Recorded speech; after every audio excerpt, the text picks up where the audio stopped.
Hi students, आपको इतनी जल्दी देखकर अच्छा लग रहा है। तो हमने उन लेवल्स के बारे में बात की जिसमें बायोलॉजिकल ऑर्गेनाइजेशन को डिवाइड किया गया है, और मैंने सोचा कि मुमकिन है आज हम इस टॉपिक को थोड़ा डिटेल में पढ़ें। क्या आप मेरे साथ हैं? ग्रेट। तो इस तस्वीर में आप ऑर्गेनाइजेशंस के मल्टीपल लेवल देख सकते हैं। तो नीचे से शुरू करते हैं और आहिस्ता आहिस्ता ऊपर की तरफ जाते हैं। तो चलिए मेरे यंग बायोलॉजिस्ट, अपनी थिंकिंग कैप्स पहन लें। तो शुरू करते हैं। अब बिल्कुल नीचे से शुरू करते हैं।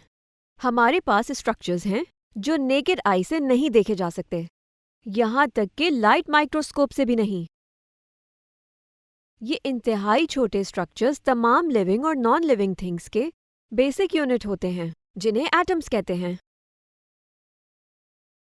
ये आपको हर जगह मिल सकते हैं, हर चीज में जिसे आप देख सकते हैं और छू सकते हैं।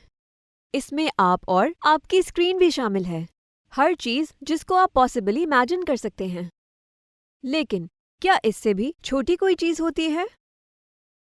सरप्राइजिंगली हाँ। इन्हें कहते हैं सब एटॉमिक पार्टिकल्स, और इनमें प्रोटॉन्स, इलेक्ट्रॉन्स और न्यूट्रॉन्स हैं।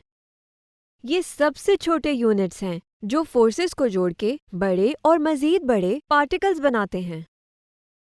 लिविंग ऑर्गेनिजम्स में बायो एलिमेंट्स आमतौर पर आइसोलेटेड फॉर्म में नहीं होते हैं, क्योंकि ये बहुत अनस्टेबल होते हैं।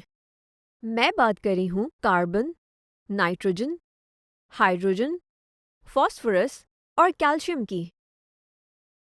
ये तमाम फौरन किसी दूसरे एलिमेंट के साथ मिलकर बॉन्ड बना लेते हैं और डीस्टेबलाइज हो जाते हैं।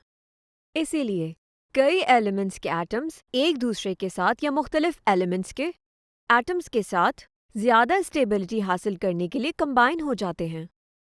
और इस कॉम्बिनेशन के बाद वो क्या प्रोड्यूस करते हैं? वो कंपाउंड्स प्रोड्यूस करते हैं जिन्हें मॉलिक्यूल्स कहते हैं। इसका मतलब है हम नेक्स्ट लेवल पर आ गए हैं, यानी मॉलिक्यूलर लेवल। लेकिन ये बायोमॉलिक्यूल्स कैसे कंबाइन होते हैं? क्या ये एक साथ मिलकर खड़े होते हैं? ऑफ कोर्स नहीं। ये मजबूत केमिकल बॉन्ड्स यानी कोवेलेंट या आयनिक बॉन्ड बनाते हैं। तो इन बायोलॉजिकल मॉलिक्यूल्स में ये मुख्तलिफ किस्म की बॉन्डिंग अरेंजमेंट उनके स्ट्रक्चर को बड़ी वैरायटी और कॉम्प्लेक्सिटी देती है। मिसाल के तौर पर इनके मासेस पर डिपेंड करते हुए दो किस्म के बायोलॉजिकल मॉलिक्यूल्स होते हैं, माइक्रोमॉलिक्यूल्स और मैक्रोमॉलिक्यूल्स। जैसे कि नाम से जाहिर है, माइक्रोमॉलिक्यूल्स का मॉलिक्यूलर वेट कम होता है, जैसे पानी और कार्बन डाइऑक्साइड, जबकि दूसरी तरफ मैक्रोमॉलिक्यूल्स का मॉलिक्यूलर वेट ज़्यादा होता है, जैसे स्टार्च और प्रोटीन्स। एक ऑर्गेनिज्म हजारों माइक्रो और मैक्रोमॉलिक्यूल से मिलकर बनता है। बायोमॉलिक्यूल्स भी या तो ऑर्गेनिक या इनऑर्गेनिक में क्लासिफाई होते हैं। ऑर्गेनिक मॉलिक्यूल्स में दोनों कार्बन और हाइड्रोजन होते हैं, जबकि इनऑर्गेनिक मॉलिक्यूल्स में ये दोनों एलिमेंट्स एक साथ नहीं होते हैं।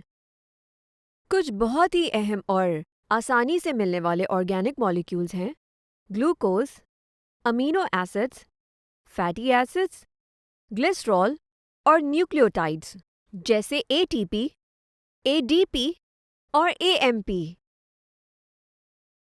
जबकि इनऑर्गेनिक मॉलिक्यूल्स में शामिल हैं पानी, गैसेस जैसे कि ऑक्सीजन और कार्बन डाइऑक्साइड, और मिनरल्स जैसे कि कैल्शियम, सोडियम और पोटेशियम।